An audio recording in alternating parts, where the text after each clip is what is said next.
Hi friends, ಇಲ್ಲಿ ನಾನು day 1 diet start ಮಾಡಿದಾಗ ಏನೇನು ತೊಗೊಂಡಿದ್ದೀನಿ ಅಂತ ಹೇಳ್ತಾ ಇದ್ದೀನಿ. ಇದು ಮಾರ್ನಿಂಗ್ ಡ್ರಿಂಕು. ಬೆಳಗ್ಗೆ ಎದ್ದು ಖಾಲಿ ಹೊಟ್ಟೆಲಿ ಕುಡಿದಿದ್ದೀನಿ. ಅದಾದಮೇಲೆ ತಿಂಡಿಗೆ ನಾನು ಓವರ್ ನೈಟ್ ಸೋಕ್ಡು ಓಟ್ಸ್ ಮಾಡಿದ್ದೆ. ಅದಕ್ಕೆ ಸ್ವಲ್ಪ ಫ್ರೂಟ್ಸ್ ಹಾಕ್ಕೊಂಬಿಟ್ಟು ತಿಂದಿದ್ದೀನಿ.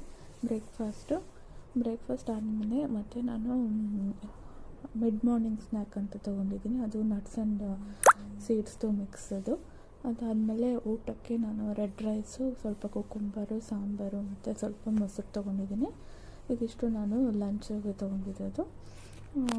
ಅದಾದಮೇಲೆ ಲಂಚ್ ಆದಮೇಲೆ ಸ್ವಲ್ಪ ಹೊತ್ತು ಬಿಟ್ಟು ಅಂದರೆ 1 ಅವರ್ ಆದಮೇಲೆ ಮಜ್ಜಿಗೆ ತೊಗೊಂಡಿದ್ದೀನಿ. ಮಜ್ಜಿಗೆಗೆ ಸ್ವಲ್ಪ ಅಗಸೆ ಬೀಜದ ಪುಡಿ ಹಾಕ್ಕೊಂಡು ಕುಡಿತಾಯಿದ್ದೀನಿ. ಮಜ್ಜಿಗೆ ಕುಡಿದಾದ್ಮೇಲೆ ಮತ್ತು ಈವ್ನಿಂಗು 4 ಅಥವಾ 5, 6 ಒಳಗಡೆ ಒಂದು ಸ್ವಲ್ಪ ಹೆಸರು ಕಾಳ್ದು ಪಲ್ಯ, ಸುಂದಾಲ್ ಅಂತಾರಲ್ಲ ಅದು. ಅದಾದಮೇಲೆ ಬ್ಲ್ಯಾಕ್ ಕಾಫಿ ಕುಡ್ತಿದ್ದೀನಿ. ಮತ್ತು ಊಟಕ್ಕೆ ನೈಟು ಮಿಕ್ಸ್ ವೆಜ್